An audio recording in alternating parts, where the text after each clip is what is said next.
स्वतःच्या गरिबीची लाज कधीच वाटू देऊ नका, कारण पैसा कमी असला तरी आपल्या आईवडिलांची मेहनत कधीच कमी नव्हती.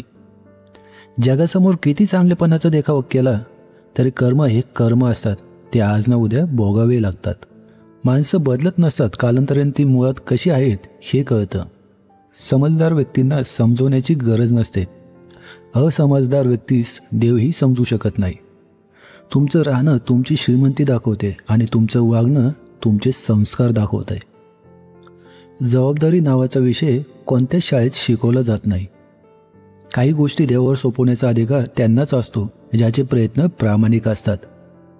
कधीकधी स्वतःचा अभिमान वाटतो की आपण परिस्थितीने गरीब आहे, पण आपल्यासोबत नीचपणा नाही.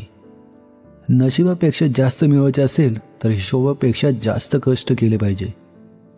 परिस्थिती गरीब असली तरी चालेल, पण विचार बेकारी नसावेत. कोणतेही कार्य अडथळ्याशिवाय पार पाडत नाही. शेवटपर्यंत जे प्रयत्न करतात त्यांनाच यश प्राप्त होते.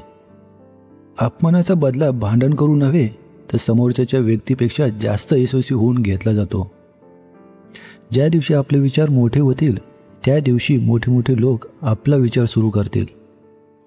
विचार करूनही फायदा होत नसेल तर खरंच विचार करायला हवा. स्वतःचं मायनस पॉईंट ओळखून घेणं हे जीवनातलं सर्वात मोठं प्लस पॉईंट आहे. वेळ ही बोलून दाखवत नाही तर करून दाखवते. सत्याच्या मार्गावर चालणे हे फायद्याचे आहे, कारण या मार्गावर गर्दी कमी असते. या जगात कोणतीच गोष्ट ही कायम टिकणारी नाही. दुःखाचंही तसंच आहे. काही काळासाठीच दुःख राहतं. आपण फक्त हिंमत ठेवायला हवी. विश्वास ठेवा, आपण जेव्हा कोणासाठी काही चांगले करत असतो तेव्हा आपल्यासाठी सुद्धा कुठेतरी काही चांगलं घडत असतं. नियती जेव्हा तुमच्या हातून काही हिरावून घेत असते तेव्हा त्यापेक्षा अधिक काहीतरी देण्यासाठी तुमच्या हाताची उंजळी रिकामी करत असते. समजवण्यापेक्षा समजून घेण्यामध्ये खरी परीक्षा असते, कारण समजवण्यासाठी अनुभवाचा कस लागतो तर समजून घेण्यासाठी मनाचा मोठेपणा लागतो. भरलेला खिसा माणसाला जग दाखवतो आणि रिकामा खिसा या जगातील माणसं दाखवतो.